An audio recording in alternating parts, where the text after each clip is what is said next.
Right. Um, this is what this is all about, Orawara Homestead. This is the story that will explain some of the later history of the homestead, as in post-1950s, and it will explain my role in that and the circumstances that had changed its fortunes and brought me there. So I'm not going to beat around the bush with this. There are sensitive issues involved in all of this, but you're going to get them all. I've sort of kept my mouth shut about things for long enough.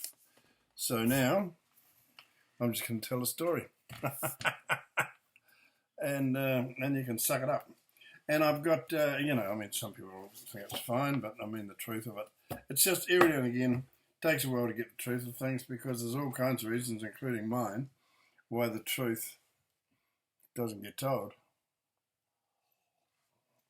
And I'm not going to be here much longer. I'm very ill now, so I've got nothing to lose by telling the truth. Well, that's the way it is. And it's cold here this morning, hence the hat. I'm in the garage, so I don't disturb the rest of the household. So I should flick over to this, and so we all know what we're talking about. Don't spill your coffee, Dennis. That's Orawara Homestead there. That's me standing on the front steps. It's a famous building. It's out from Takapau in Central Hawke's Bay. It's somebody's cut all the foliage from around it now, so it looks like it's got no pants on. But as you will notice in that picture, it's recently painted. The roof's painted, the walls are painted. The only bit that's not painted are these little bits along here where I just made some repairs. Hope you can see that. But, painted in two colours, resin paint, cleaned down properly, scrubbed and sandpapered, and two undercoats, primed where the wood was showing, two undercoats and two finish coats. And the roof was rusty. I cleaned it down with a water blaster, and I went at it with wire brushes, and then painted it with an etching primer, and then an undercoat, and then two finish coats of Resin's finest, all provided for me by Resin Paints, I've got to say, and I didn't have to pay for it. It was very kind of them. But kindness was thin on the ground with a lot of people in Hawke's Bay, I got to say, because we came in for some shit. And so the reason I'm doing this is I'm going to be gone soon, and so some people might celebrate that, and they can get fucked. But I need to sort of put the truth out there before I go. And, I challenge you, anything I say here, I might not get dates exactly right, but I'll tell you what, you'll get the story dead true. So, I was there by benefit of a 55-year, either 50 or 55-year peppercorn lease. Peppercorn lease means you pay no rent. And so me and some friends of mine together set up a company, and we paid $65,000 in 1976 for that lease. And we moved in 1977. All right. So I know now because somebody called me and told me. There was a whole lot of stuff about the homestead and its history that baffled me a bit. I couldn't sort of, there seemed to be, Kevin Mackay, the lawyer for the trust, I got on well with him, but whatever. I mean, he was a senior lawyer for Mackay, Roebuck and somebody, Hampton or whatever, up there in Waipawa. So he had been he was a key figure in all of this, and he was a senior lawyer for the trust, and he was also the trustee, one of the trustees. So when I had, when there were dealings to be done, I used to have to do it with him, and I got to say that I was surprised. But he had a fairly authoritarian demeanour, but he was actually quite good. So I'll set this up by telling you I quite like Kevin. And, but anyway. So Kevin Mackay had made a decision in just prior to when we came along. So we got it in 77. So I reckon about 73, he set that lease up in the name of Colin Baxter, who was a caterer from Auckland who was going to ship miracles in the Homestead, and I'll show you some of the miracles he shipped, because I've got, sorry Colin, I've got photographs. What a bastard, eh? He might be dead now, and no loss of his. He wasn't a very nice man, and so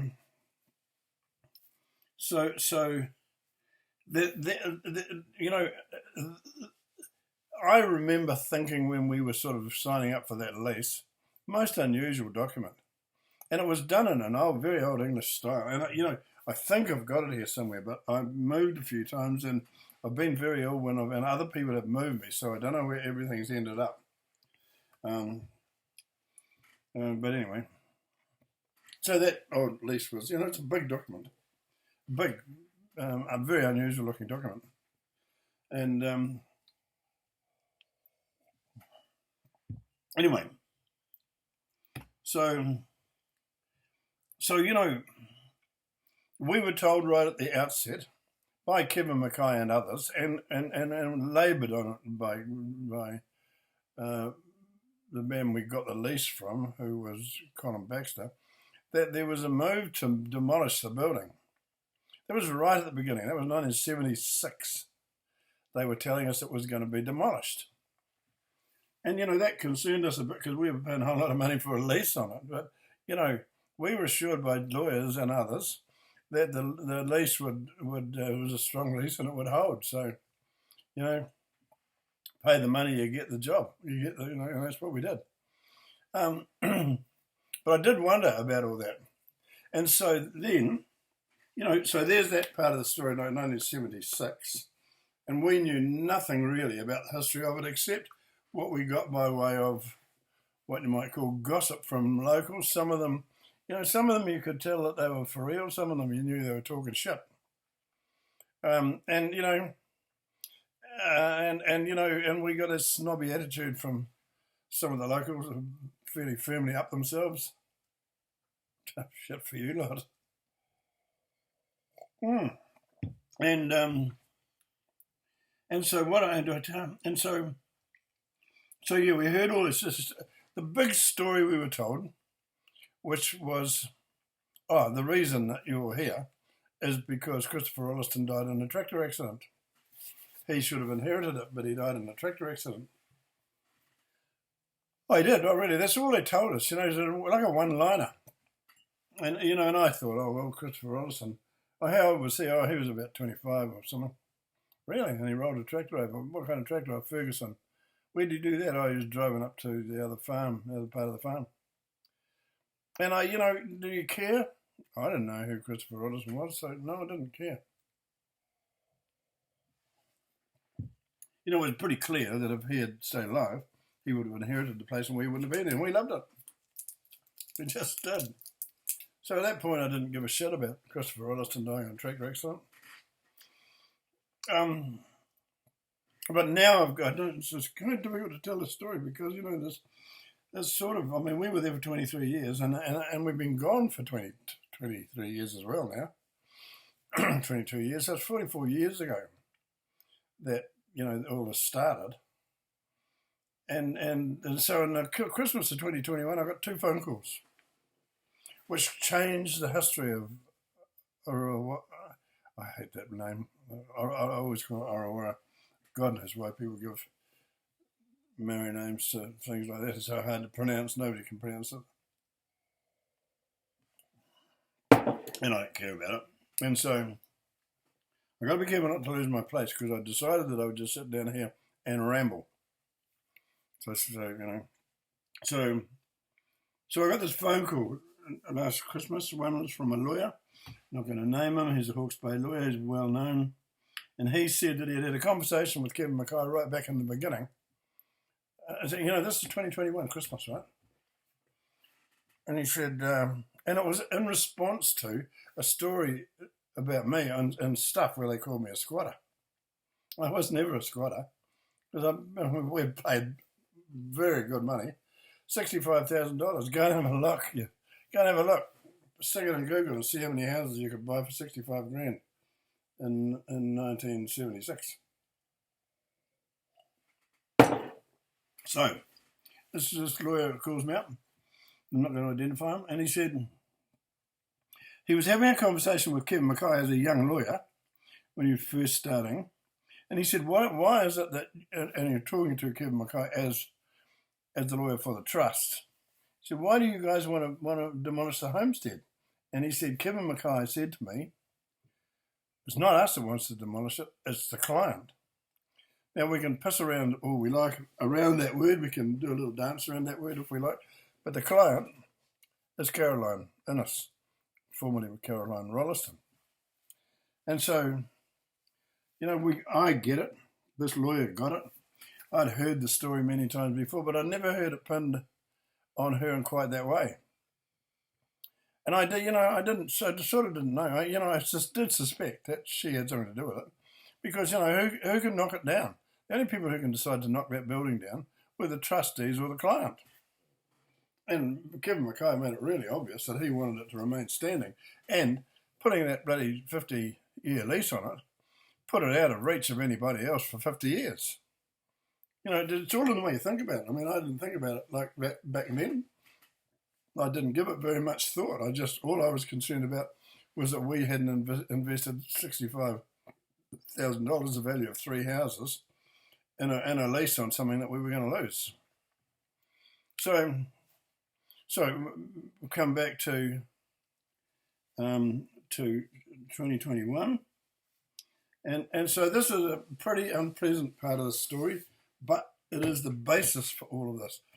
This whole business of us getting that lease of the homestead, the business of the house being threatened with demolition, and the lease being put on it, and us getting the lease, and us getting subsequently thrown out in a very expensive court case in 1999, is all down to what I'm about to tell you. I got a phone call. Guy didn't identify himself. He was an older man by the sound of him. He said to me, is that Dennis Hall? And I said, yes, it is. And he said, one sentence then. He said, Christopher Rolleston didn't die in a tractor accident. He committed suicide. Now, for the deaf among us, I'm going to say that again. This stranger on the phone who hadn't identified himself said to me in Christmas 2021, around that time, it was actually on the 23rd of December. Now, let me tell you, go and do the research, but guess when Christopher Rolleston's birthday is? 23rd of December. And he said to me, Christopher Rolleston did not die in a tractor accident. He committed suicide. And, I was pretty stunned. And then he hung up. No clue as to where he came from.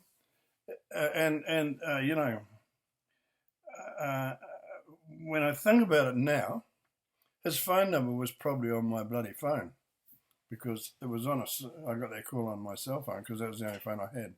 And the cell phone number was what I'd put in that thing in one of the newspaper stories. And the number would have been there. But I mean, it doesn't occur to you. I was stunned to hear that because, I had a certain sympathy, I suppose, for Christopher before I knew that because, a young guy died in a tractor accident. He dies and he's got a wife he's just married to. He literally died sort of when his daughter was between 3 and 5 months old. That's terrible for all of them. You can't not have some sympathy with that. And so they promptly went back to Kenya, which is where Christopher's wife came from. I think her name was Jennifer, but I don't know for sure. And it kind of doesn't matter to this story. The people who are in the know will know the name. So that was one inexplicable thing. And then there was another that had always troubled me all the time we were there.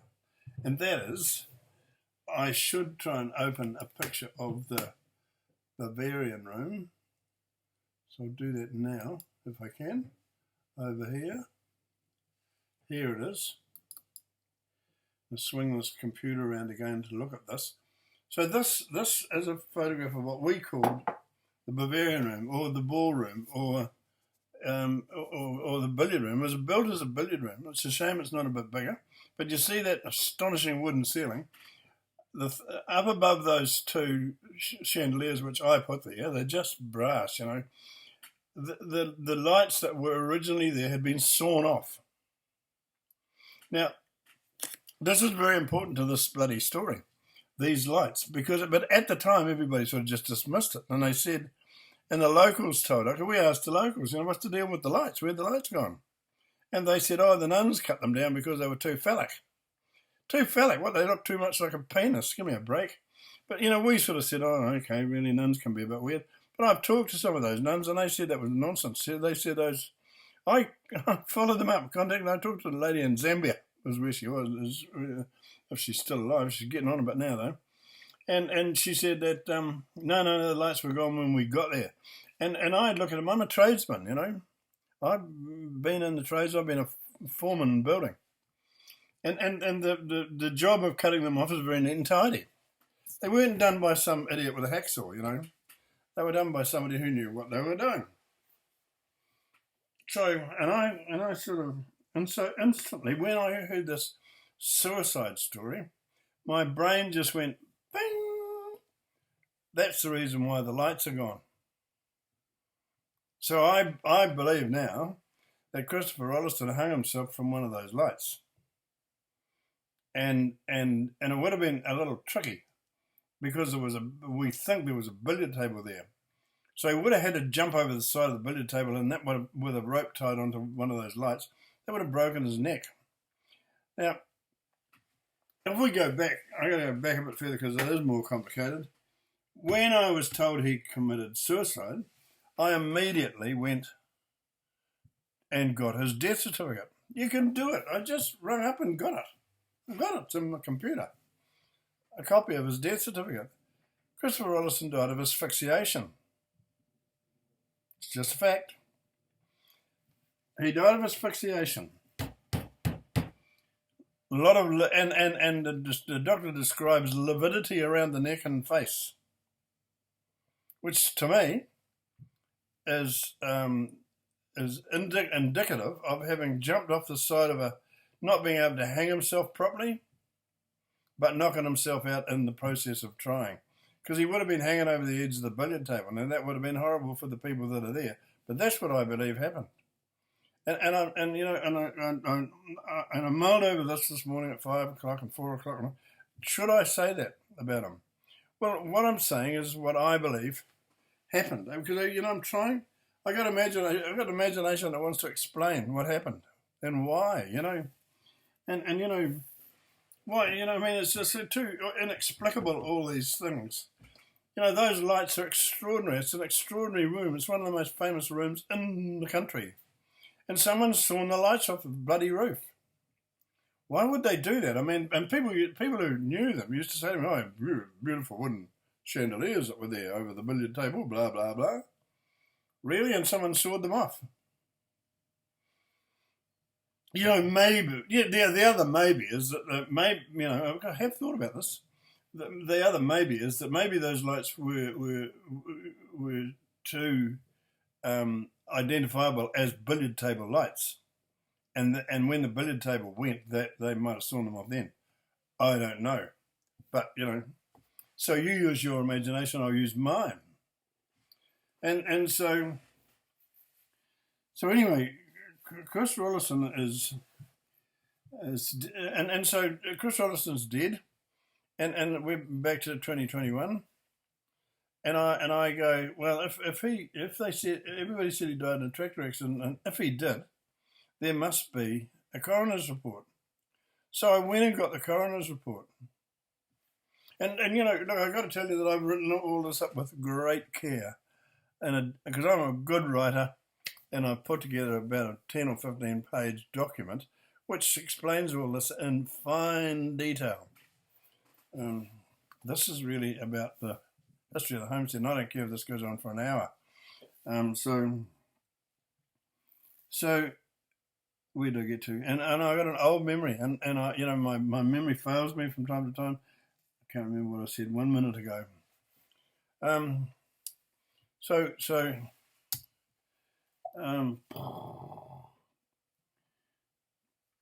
So Chris Rolleston hangs himself is one of the possibilities. I got another woman called me and said that he shot himself out in the yard. But, I've had several stories now from people, and only one's identified themselves. And, I can get hold of her anytime. She's just said he shot himself out in the yard.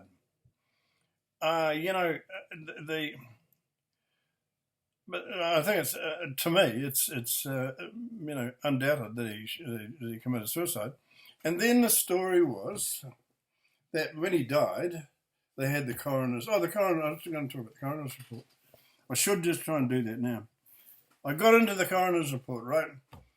There are 3 statements in the coroner's report. One is from this guy, Daryl Halford, who was working on the farm, and it looks to me, as I read it, because I'm a reader, as though the whole story was made up by Daryl Halford.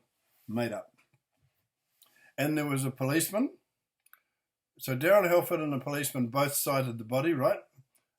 Under the tractor. And I challenge you, go and get the coroner's report. You've got to get it from the archives down there in Wellington, but go and get it. I've got it. I'd be happy to show anybody. And I've got this other document that I've done where I've copied word for word, line for line, the 3 statements that were made, right? One by Daryl Halford, one by the policeman, and one by Daryl Halford, who cited him, one by a policeman who apparently cited him, but one by a doctor. So Daryl Halford was there first, the doctor was there second. There would have been other staff members as well. And they talked about moving the tractor just before the policeman came. But one of them clearly says that he was lying face down under the tractor and you couldn't see his face.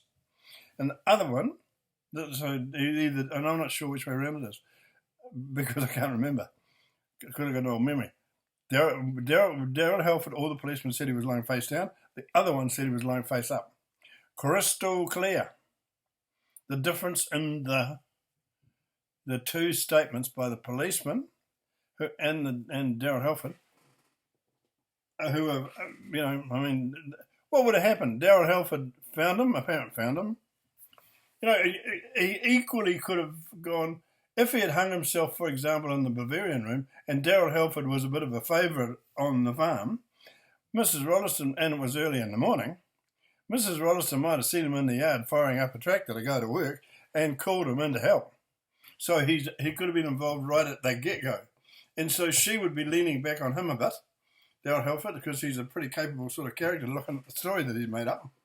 And so he's just said, well, why don't we, the thing about this that I've said in the essay that I've written is that Mrs. Rolleston is a pillar of the bloody community.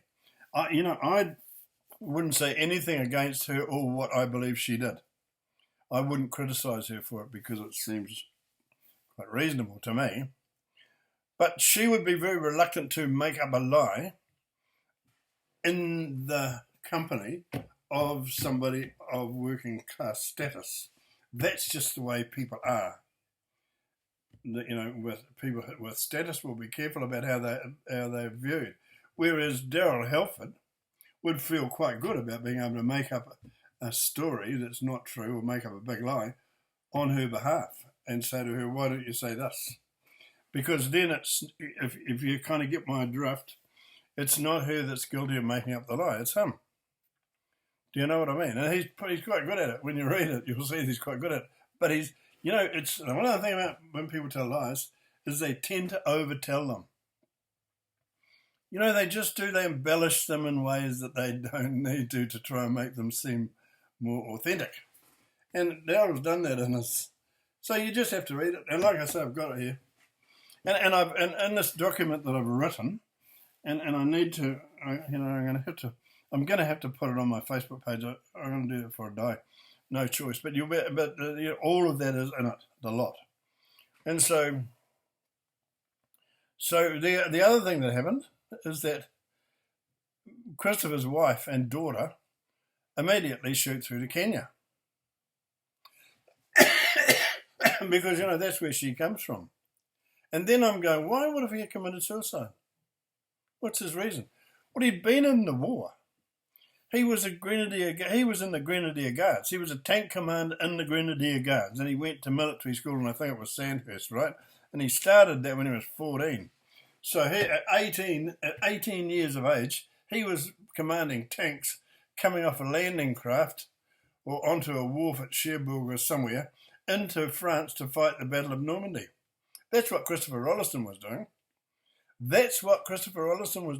He was bloody tank commander in the Grenadier Guards. Look him up. And stop telling that miserly story that he died in a tractor accident. Because, he went through some of the nastiest fighting in World War II. He just did. Through the Battle of Normandy, through the liberation of Belgium, that's when the Nazis were still strong on the ground. The liberation of what's the capital of Belgium? I always know it, but I can't remember it right now. And then they thundered on all the way down to bloody, to the capture of Berlin, Brussels. Brussels was the name of the capital, and so that was what Christopher Rolleston was doing. And everybody thinks he rolled a tractor over and died. He was much, much, much more than that. That's not fair to him to do that to him. That's just fucking not fair. So I'm changing the story. I'm changing the story from the bullshit to the truth. And if you want to see bullshit, go and get the coroner's report. Go and get it. Just the coroner's report. The date is like around about the. I have to get the date. I've got the date, but you can. The date is there on in the history, in the Hawke's Bay history. The other thing about this that I should tell you now, so you know, is that this essay that I've written is in the hands of Hawke's Bay Knowledge. I gave them a copy. They've sent me a little contract for me to sign, agreeing that I handed it over willingly, right? So they just said, we're going to put it in the archives, but they haven't got a hard copy, they've got a digital copy. But there it is. I mean, if I kick the bucket in the meantime, if you want to find it, go and see them. You might make you pay or something. And so anyway, so what you have to do is you've got to remember that if you were in New Zealand in 1953 and you want to go to Kenya, it's boats. It's on the home boats, That's what they used to call them. It's like a 5-week bloody journey. And, they don't go every day. And you can't get passage on a lot of them, if you know what I mean. And she might have had to wait for the bloody Dominion Monarch or one of them, I don't know. Well, I used to watch them leaving Wellington. So, would they go every week? Mm-hmm. Cargo ships would, but don't know about passenger ones. And then I thought to myself, I wonder if she went as a result of Christopher's death, or was his death a result of her leaving? It's a reasonable question to ask. Which way around was it? What was it that precipitated Christopher's suicide? Was it his wife deciding that she didn't like it at Ottawa and she didn't like it on Hawke's Bay and she wanted to go back home to, she'd only been here a few months. He went up there in 1952, married her, and it must have been early 1952, because Caroline was born late 1952, so they weren't mucking about. So there's a whole story there. It's not just a story. It's a bloody tragedy.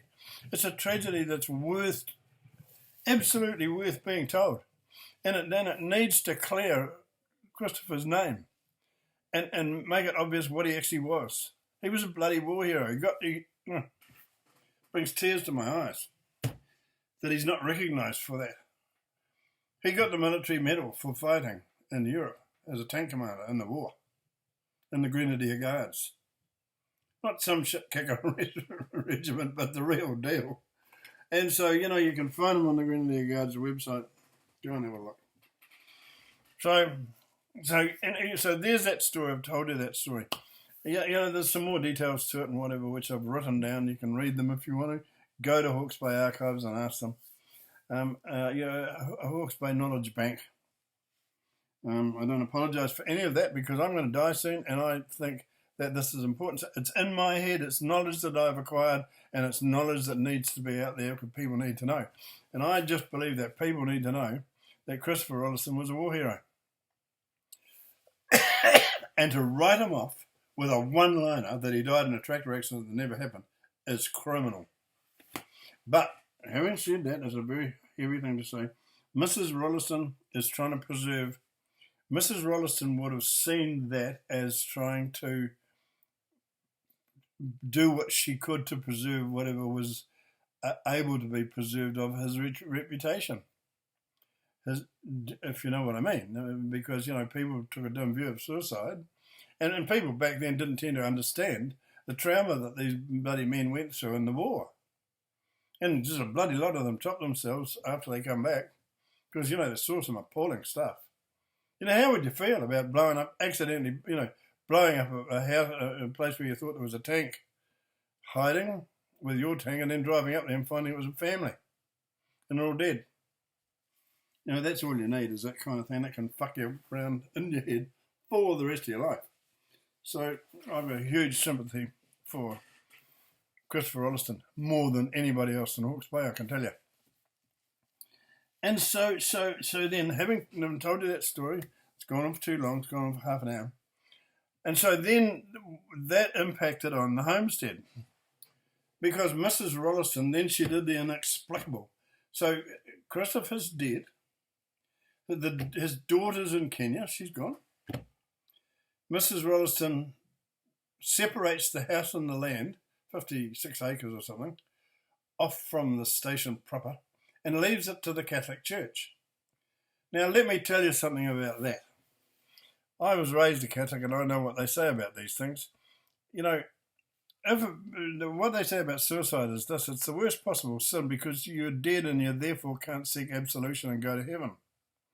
But Mrs. Rolleston might have been trying to get absolution on his behalf by handing over her greatest treasure, full of all the furniture and all the rest of it, to the Catholic Church. And that's what happened. So she gave it to the Catholic Church. She died in 65. She gave it to there, and she left it to the Catholic Church. The Catholic Church puts in the Presentation Sisters of Charity. They stay there for about 3 years, and then they have a bloody big sale, sell all everything that's not nailed down gets sold, furniture and all the rest of it, everything. Because everything was left in it as far as I'm aware, right down to cups, saucers and teaspoons. And all of that stuff was... And, fittings were taken off the walls, all that kind of stuff. And, there were people in that big flash room trying to convince the auctioneers to take some of the panelling down. That's the kind of vandalism that you get in places like that. And so the people, rather than... the bloody place is a national treasure. And some of the people at that bloody... at that big auction were busy. They want to take the balustrades. It's about as crass as you can get. That's like pissing on a street corner. Really? To destroy a workboat like that, so that you can stick it in your funny house. Anyway, I'm getting off track. So Mrs. Rolleston's given it to the church. Why did the church leave? I reckon they found out that, they used the Bavarian room as a chapel. I reckon somebody would have said, you do know that guy hung himself in here, eh? They would have been off like a rocket. I reckon that's why they left. And everybody had managed to and the big lie had been told and sealed in place by the coroner's report. And so there it is. In a way, it's a great Hawke's Bay story. And why would Mrs. Rolleston go through with that? And who helped her? Well, Daryl Halford helped her because, you know, he was an imaginative man, obviously got a bit of energy, came up with a good story, told her the story, she accepted it, and they went to the bloody authorities with it. And the policeman would have known as well. But see, the policeman, think about the life of a policeman and a doctor. There would be times in both of their lives when they would have been asked to cover up a bloody suicide. Well, you know, they would, because that's what people try and do all the time. And so the policeman, all he's got to do is go make sure that it's not a murder. But, you know, read the death certificate. Died of asphyxiation, lividity round the neck and on the face. That's plain and simple. He didn't. So that means he didn't shoot himself. So, you know, Christopher Rolleston, you've got his first name was Sydney Christopher Rolleston, same name as my father. You've got my sympathy, man, you really have. You've got my sympathy and you've got my respect. And so, and I want people to go, yeah, Christopher Rolleston, he was a man who went to war on our behalf. He was a rich kid who got in a bloody tank and drove into fucking Germany in the war. And cut the crap about having an accident on a stupid fucking Ferguson tractor. I'm swearing, I'm sorry. Anyway, so then the decisions, so Kevin Mackay's made the decision to separate it off. Caroline's, sorry, Mrs. Rolleston's done the thing to separate it off. Caroline's getting older. And she must have said to Kevin Mackay, somehow she's conveyed to him the fact she wanted the homestead demolished. Why? Because her father topped himself in there. I can kind of understand it, but at the same time, I reckon that decision was made from Kenya by a kid not much more than a teenager. So Kevin Mackay went, geez, I've got to make sure that doesn't happen, because he was loyal to who? Mrs. Rolleston. But you know, he was. He talked about her in a very affectionate terms to me. He talked to me a lot. I would have had 30 conversations with Kevin Mackay in his office. Each of them lasted an hour. I don't know who paid for them, but I didn't. And we, you know, we just chewed the fat. And so, we've used up 37 minutes. I hope I can get this in an hour. But I've told you the most important bits. And so Kevin Mackay inexplicably sticks this 55-year lease on it that puts it out of her reach. And we end up with that lease, right? And we're hated. We were hated by, you know, it was quite clear that she absolutely despised the fact that we were there because we were standing in the way of demolishing it. And the talk about demolition continued. It just did. So we're living in a house that we've paid a lot of money for, that we love, and that is a really important historical building in New Zealand. And it is. One of the most important buildings in bloody Central Hawke's Bay. And I'm trying to protect it from what?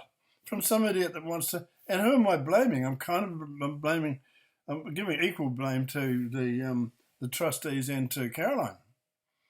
But you know, it persisted. And so then along comes that bloody court case in 1999. And so we'd been there at that stage 22 years. Now, you know, I got pictures of the place that I was going to try and do. And to show the way that, you know, people have said many times, Dennis Hall wrecked that place. Well, he didn't. Dennis Hall didn't wreck it. You know, I'm just going to slowly go through these while I'm sitting here. This is the way we found it. Now, if you have a look at that, somebody, I know who did it. Colin Baxter has made an extra bathroom in the Rose Room, and he, not a carpenter, and he couldn't scribe that bloody skirting board into the other one. So he just did that. And up the top, there's the wall there's the same wall at the top. Nothing's nailed up properly, you know, and the painting's mine, not his. And so I suppose that's the same picture again, you know, but it's just everything, it was rough as guts. But I didn't do that. Colin Baxter did it. And so this is the inside of that same bathroom. And look at the quality of the shelving, for God's sake. And it's I don't know where we got the door from, but it's more or less authentic, I suppose. But it doesn't go all the way to the ceiling. And look at the top, you can see the exposed 4x2. I didn't do that. I need to think about this one a little more. Oh, so yeah, so that's behind it where Colin did some of the plumbing. But you see that the house is made of lather and plaster. That's what that is. You can learn about that. Here's another picture of that same bit of skirting. Look, it's as rough as guts. Everything about it was as rough as guts. Look at that. The bottom part of that architrave didn't get any nails. And you got to remember, he also did the electrics. I think he did himself.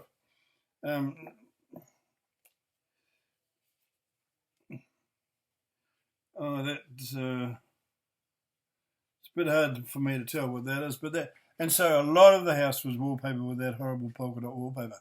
Just looks shocking, and you can see that the wallpaper was about 5 layers thick, and when it gets that thick, after a while it starts to break, because it becomes brittle, and there it is, and it's only stuck to the lather and plaster. But that would be layer number 5, and I believe that wasn't done by Colin Baxter. That was done by Mrs. Rolleston in her time.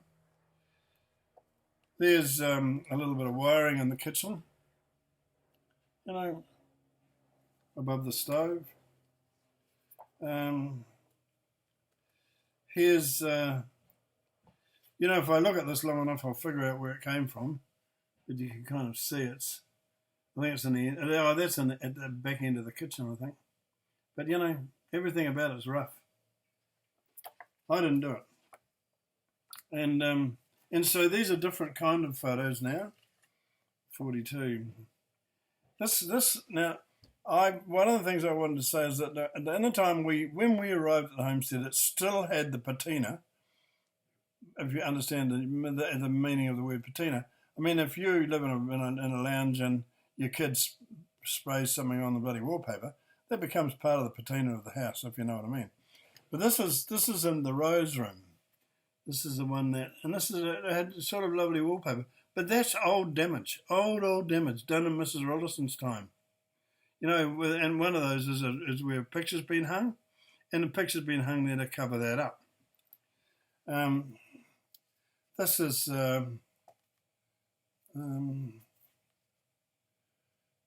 I can't identify exactly what that is properly. This is the ceiling. The house had to be jacked up to fix that, because that's the ceiling in the front what we call the front dining room, which was the room on the front at the right as you go in. And that's gone now. And the reason it's gone is because somebody jacked it up, and it was a very easy thing to jack up. But Kevin Mackay wouldn't let me do it. I explained how I could do it. I told him I had the expertise to do it, and he refused. And so the other thing about that photograph is it shows you this unusual panelling that was wallpaper. Wallpaper, a little paper frieze, and a different paper on the outside. It looked quite good. So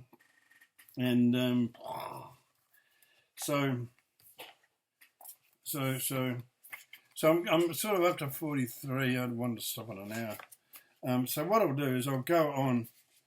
I'll show some more there. You can see that I've got shitloads of photographs of the state of the place. We didn't wreck it to make it like that.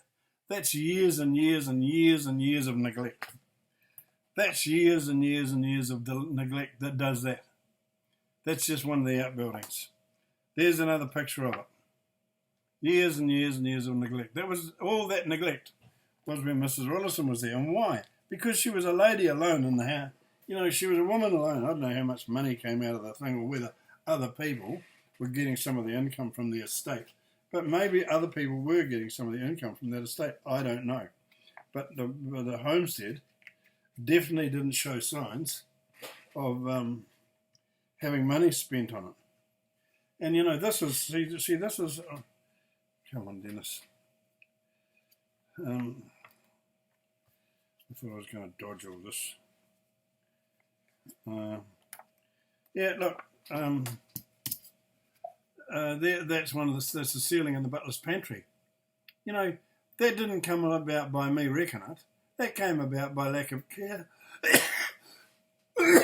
and demolishing a piece of furniture that went up to the roof.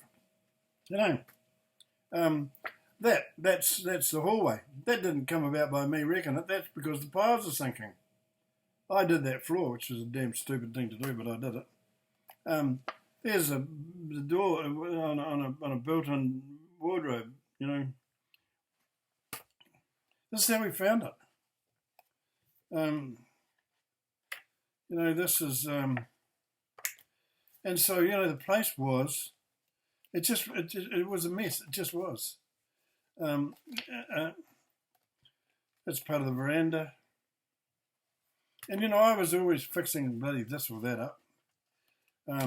There's me trying to tidy up this is a alleyway between the main house and the apartment. And it was in a hell of a state. And I sort of, that's when I peeled it back to try and get ready to reline it.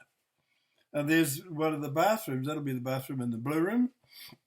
And that big wide open gap down the middle there, you know, that was caused by the movement in the building.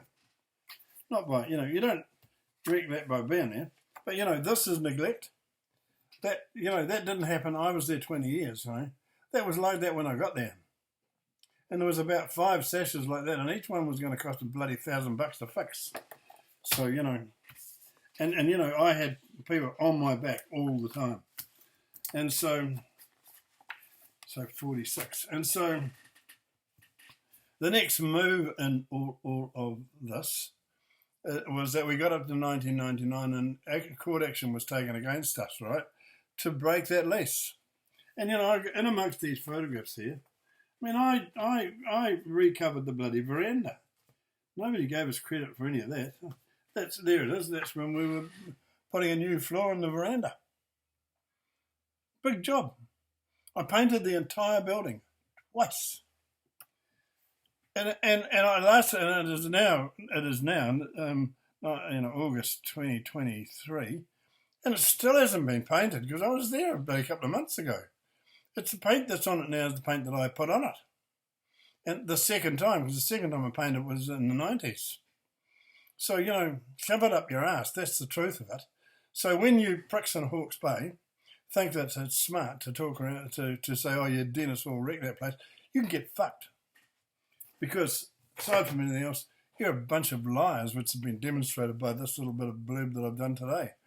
You know, the reality is that we moved into a house that was 100 and something years old, and Mrs. Rolleston had lived there through the times of the 20s, the First World War, the First World War, then the 20s, the sort of stock market crash, the Depression, World War II, the death of her son, and I don't believe that she had access to the money that should have gone with that house, because it was not maintained while we were there.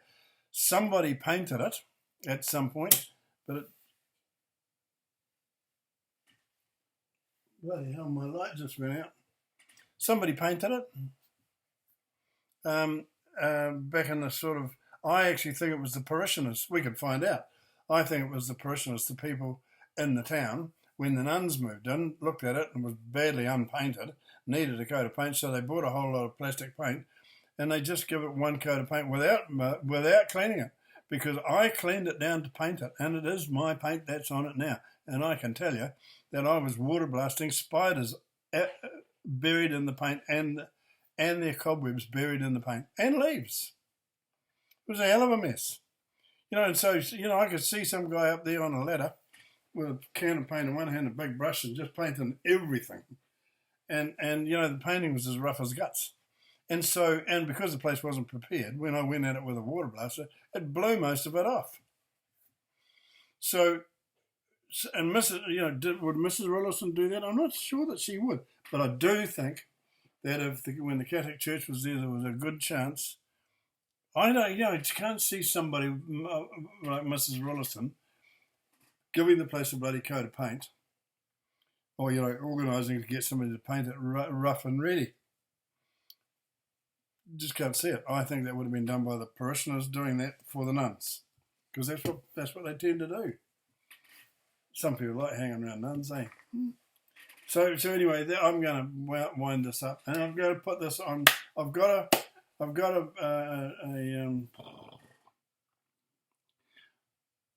couple of YouTube channels, and I'm going to put this on one which I'm going to call the Orawara Homestead Tenancy.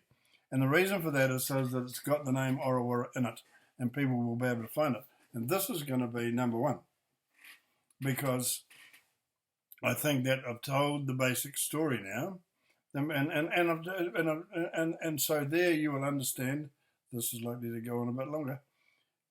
It's going to go on for an hour. You will understand that things that happened at the homestead happened as a result of Christopher Rolleston's death.